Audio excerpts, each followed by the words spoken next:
Earlier, I was mentioning that a lot of Yoko Ono's work is about this mistrust in convention, in tradition, and to a certain extent in institutions. For instance, there is a funny event that she did, if I remember well, it was in 1971, when she decided she should have a one-person exhibition at the Museum of Modern Art in New York, which is the temple of modern art, where the absolute institution dedicated to modern art. But nobody invited her. So she invited herself, and she took some advertising, I believe in the New York Times and in the very famous magazine, The Village Voice, to announce her solo exhibition at MoMA. But she didn't call it MoMA. She called it the Museum of Modern Fart, which of course was a pun, suggesting that the Museum of Modern Art / modern fart was full of air, or that what they were standing for was actually maybe belonged to another century, that their time might have been over. This event, our exhibition at the Museum of Modern Fart, belongs to a way of working that is really at the center of an art movement of the 60s called the Fluxus Movement. And the Fluxus Movement was mainly inspired, greatly inspired by Yoko Ono. It was a movement like Surrealism had André Breton. Fluxus had a leader, and this leader was a very close friend of Yoko Ono, named George McCunas.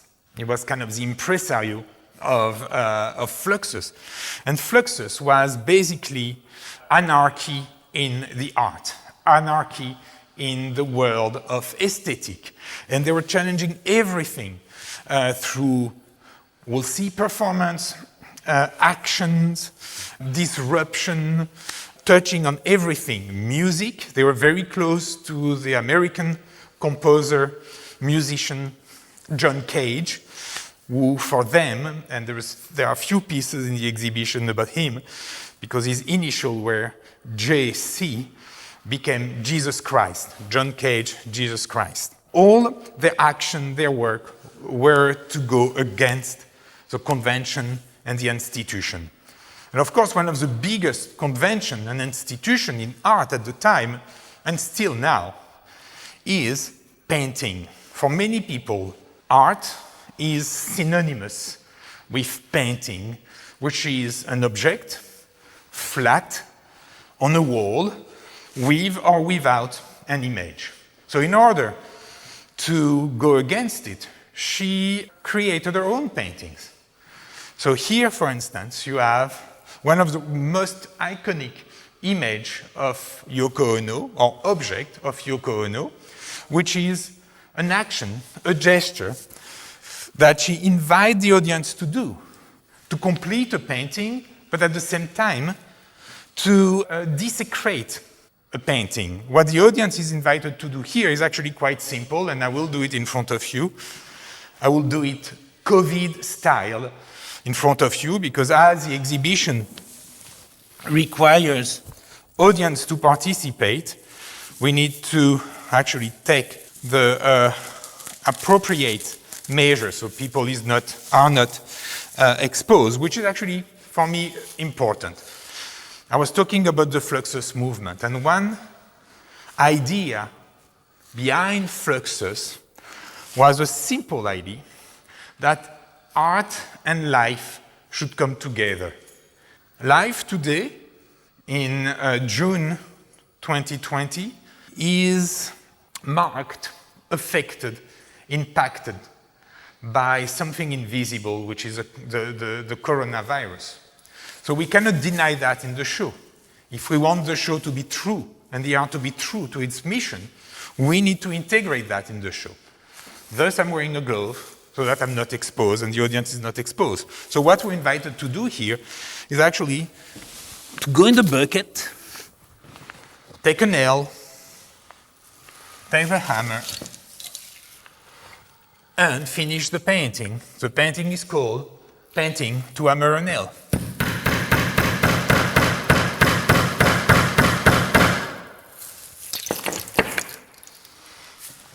Here you go. So of course it's a gesture, it's a violent gesture against the convention of painting. But keep in mind that, for instance, in the Fluxus movement, many of their gestures were iconoclast.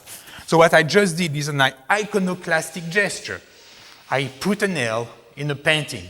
I made a hole in a painting. I use a violent gesture against the painting.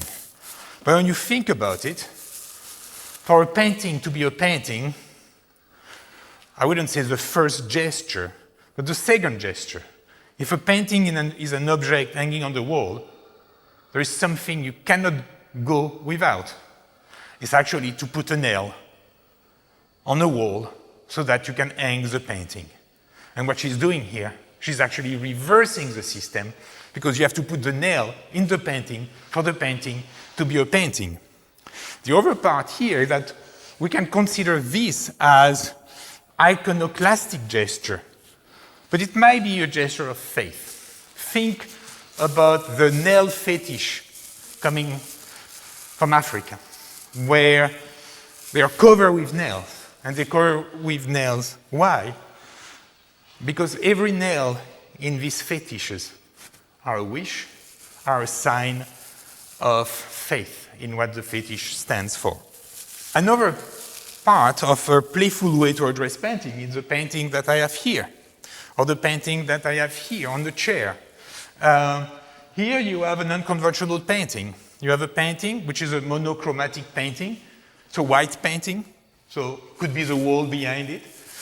But white paintings in the 60s have already a long tradition, coming from the Russian avant-garde, coming from artists like Robert Reimann, Art Reinhardt.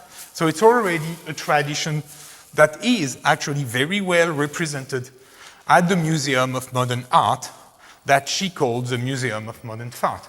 But she did something funny here. You never see painting in a corner.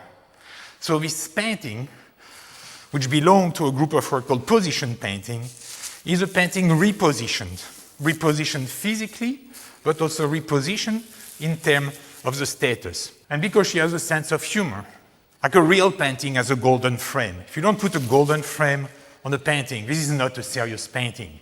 You go to the Louvre, you go to the Met, this historical painting all have this heavy golden frame that give them an historical and official status. And it's exactly what she's doing here, but with a twist.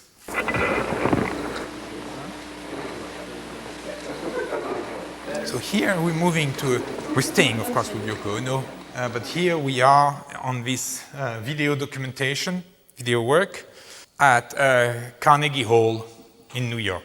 Carnegie Hall is, for theater, performance, concert, almost the equivalent of the Museum of Modern Art in terms of the importance of the institution, traditional institution.